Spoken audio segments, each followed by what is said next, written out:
What is up, guys? Welcome back to Marijuana SA Weekly, another fine episode on a fine Friday, and today we have a really cool and interesting topic for you.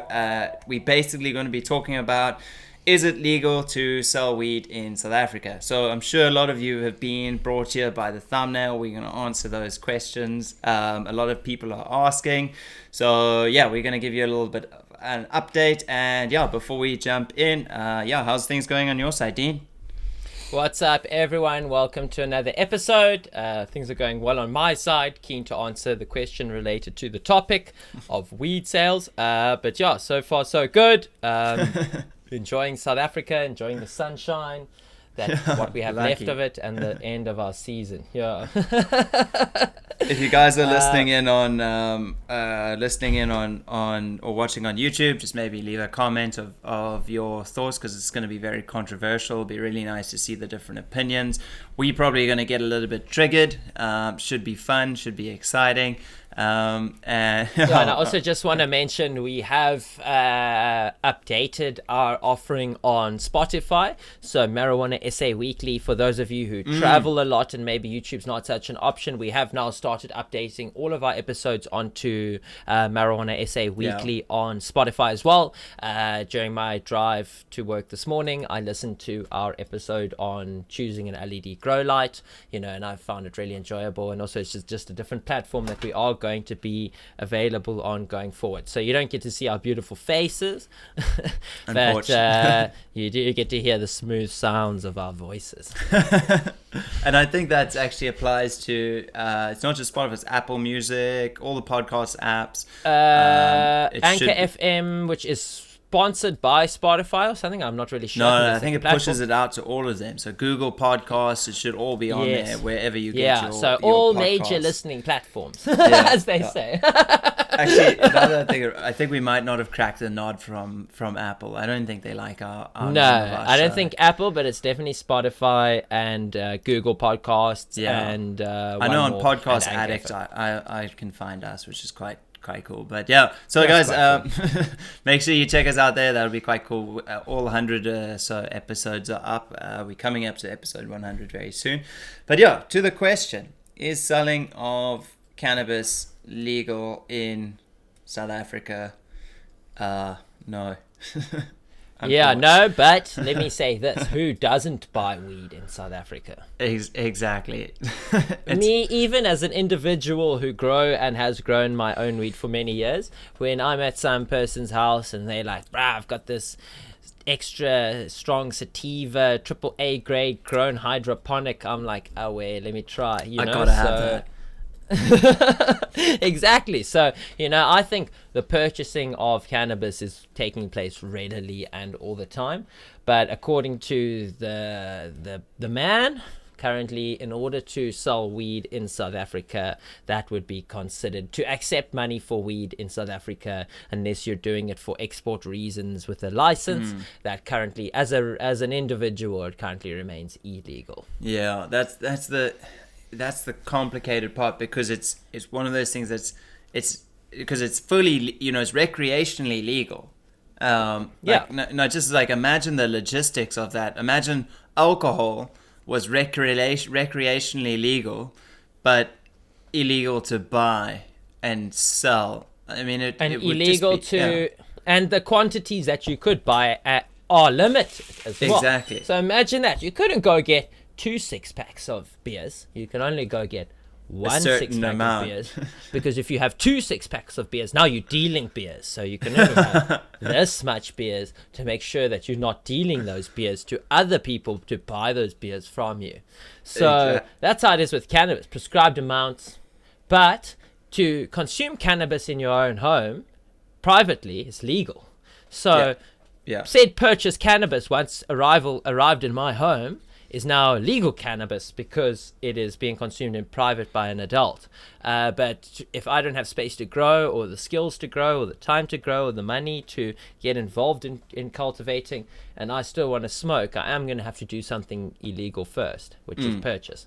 Exactly. And the thing is, I feel like this is it still doesn't allow, a full right to our, our constitutional right that we were awarded, the ability to smoke at home in our own privacy, if adult, whatever. But now they've limited the supply, and, that's kind of, they gave you the whole, they gave you a little piece, which we are grateful. I mean, it was a step in the right direction, but I mean, how can you just give such a little bit of, like saying driving was illegal and now you can only drive between a few hours of the day, or you can only, it's just bizarre how they think that's going to, did they think it was going to stop the trade in cannabis? I mean, I don't think it was even contemplated, like the whole aspect of the court ruling was around the, privacy. This was a privacy judgment. So like everything else is just being dealt with as it comes, so you're given the right to consume weed privacy. Then a bill is supposed to be drafted. We still haven't even seen a finalization of that, so it's all just a big MacGyver at the moment, actually. So I think this year is going to be the year when this is the year when we go green. I know for a fact, everyone knows America's on the cusp of federal legalization. All the experts, I was listening to a show, and they were talking about, it was the guys from, I think it's like Partner Company, or the parent company. It's called the parent company, and they're the biggest vertical integrated supply chain of cannabis. So they go from seed to dispensary or whatever, and they are in the States, and they're huge, and they talking sounds massive. Big money. They own who's the shares that you bought in and didn't do so well on Tilray, guys. Tilray, still doing bad for me. They basically their assumption is that this is the year, and they've not said that ever before. It's not like all of a sudden this is the year has been the year. It's not something they've been saying every year in hope. They, strategically as a company, they've said this is the year.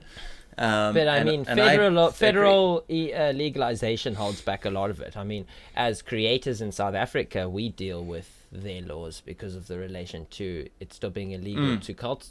So it's so messed up. I mean, you can't even have a bank account if they find out you're selling a legal product in your state, but it's federally illegal, and because banking's federally monitored, you can't have a bank account, you can't pay your taxes properly. So you bury your cash in the forest and you leave a GPS drop pin over, like being able to earn a few interest bucks on your hard-earned cash. Which means you can't. Why not? It just feels to me that there's powers that be that are. Sure, okay, so guys, sorry, we're getting triggered, but now I'm like talking about the powers that be, and like I'm sure the alcohol comes the conspiracy, guys. The alcohol companies are lobbying against the legalization of cannabis, as you would. Pharmaceuticals, if you now all of a sudden have something that's gonna be, like I had a conversation with someone who's been involved in like the healing space of cannabis, and it's got so much different healing properties. I'm not gonna get into it because I'm not a healer, but like it's got so many different properties, and they've done a whole lot of research, but like it constantly gets fought against as a medicine. So there's multiple different large scale factors at play besides just the driving forward. So if this is the year, that could mean a massive. I mean, last year we saw the UN changing cannabis, and that's happened. It's descheduled cannabis, changed its scheduling. Yeah. And it started from there, posing, and like that is a. And also, we have a different president now in the United States. Like Biden is apparently one of the more liberal on the side. I think his but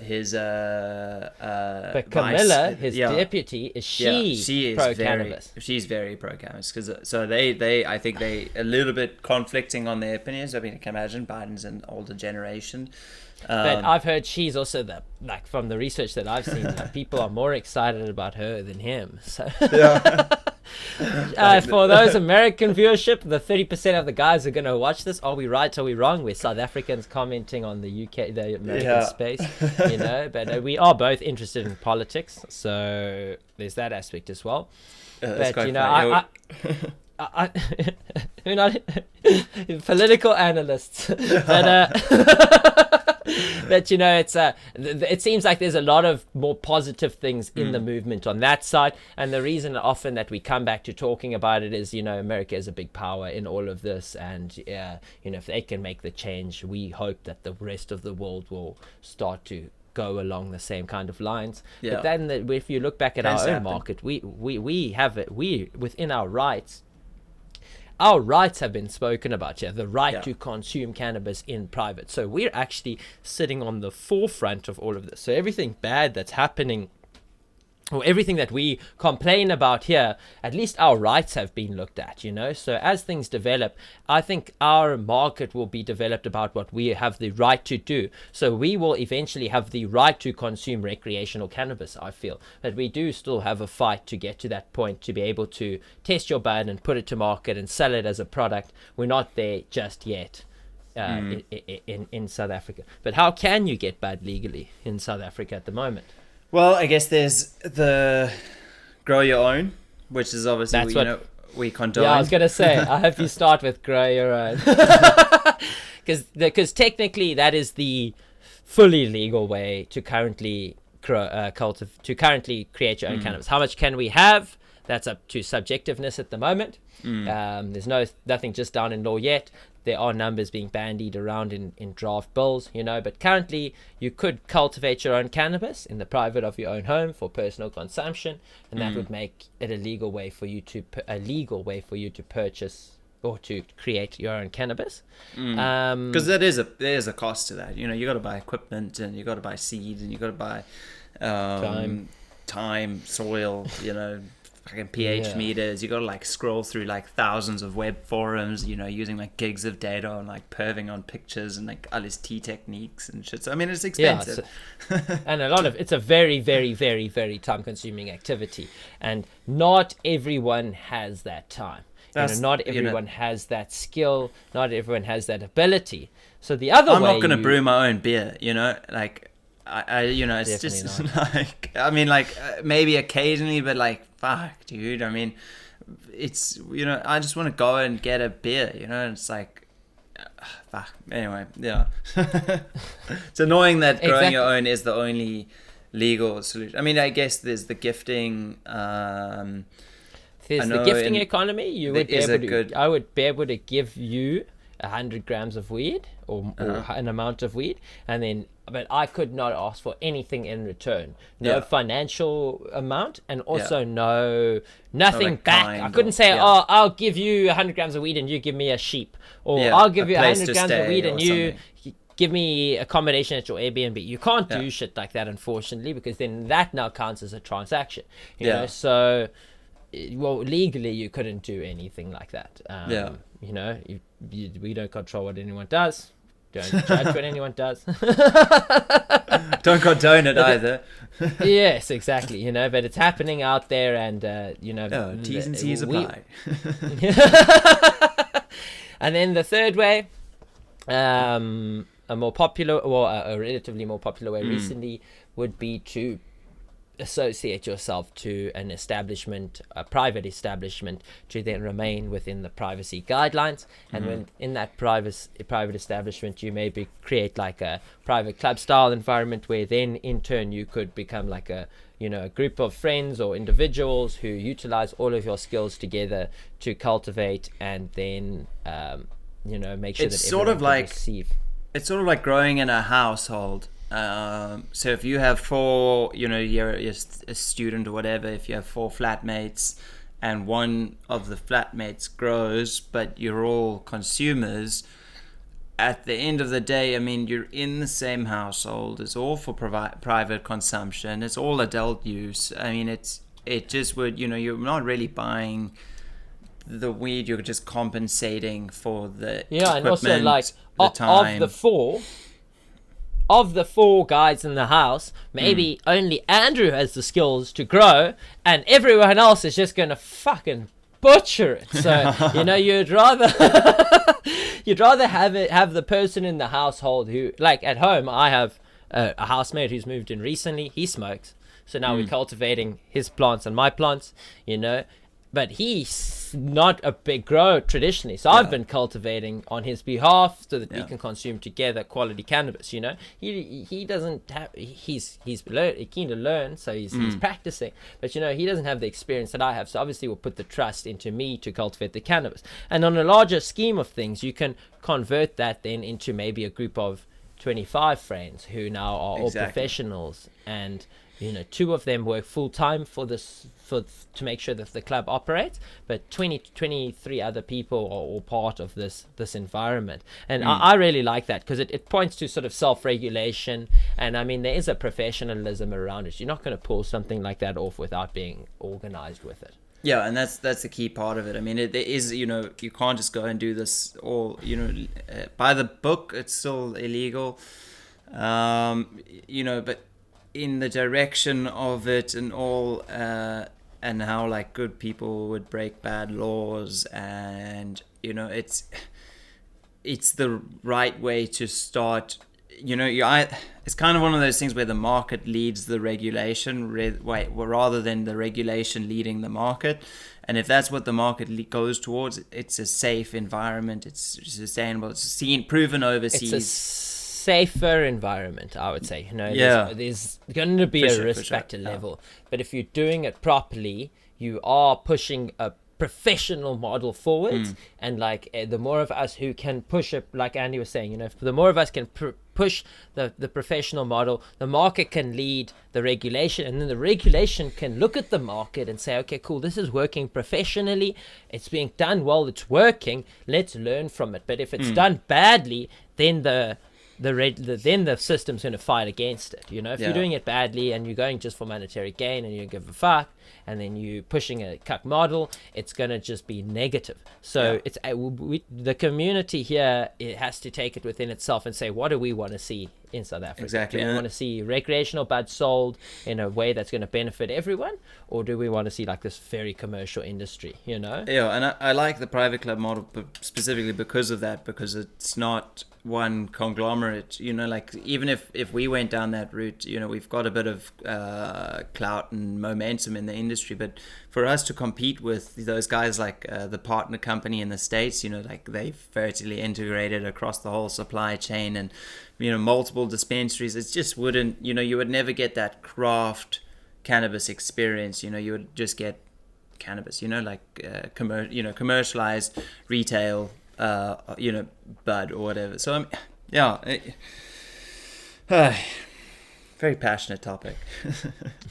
Yeah, Andy and I would like to see a recreational market in the future, you know, but we also want 100%. To see a market where the current players and the people who have been involved in the market can be treated fairly and remain. You know, there's a big industry here, but it's up. I feel personally, it's up to like if you're willing to take a slight bit of marginal risk and you want to be involved and you're passionate, do it properly and try and drive a model that you would like to see in the future, because we all have to set the example for the future generation of cannabis enthusiasts and the cannabis industry. And being involved in the cannabis industry as an early player, kind of you have quite a lot of we have like quite a lot of eyes on us with our YouTube channel, you know, so you have responsibility in our own case to you know to think of the broader scheme of things. What kind of market would we like to see? And I'd like to see an inclusive market over something where big commercial players come in and just take everything for themselves and kill the whole stoner culture. You know, we have a unique South African stoner culture, and I'm passionate about it. I've been involved in that culture for a long time. So it comes down to us to make the decision, how do we make ourselves look professional so that we can continue in the way that we've been operating, but in a more professional model, to drive to stop paying tax, to give the government what they want, and to give ourselves a little bit more peace of mind at the end of the day. I mean, yeah, you couldn't have said it better myself. And I mean, like, one last thing to add to that is, I mean, the jobs that would come alongside it is just like unbelievable. I mean, we can see it every day in, you know, we obviously network a lot with all the other cannabis businesses and grow shops out there, and we can already see they've all grown. They're all hiring, 3, 4, 5 people. And like when you add that up across, I mean, that's just in our close network. There's Josie, there's Pretoria, there's, all the different cities, all those jobs being created, and a country that needs it more than ever. I mean, what more could we want? But yeah, guys, we actually just hitting our limit on our episode. I think it was super cool. Please leave your comments below and your thoughts, what you would like to see of cannabis, the cannabis future of South Africa, what it is like in your country if you're not listening in SA, and pop over and check out our new podcast uploads on Spotify and whatnot. I think that'll be really cool. But yeah, from my side, thanks so much, guys. Cool. Peace, guys. Till next week. Cheers.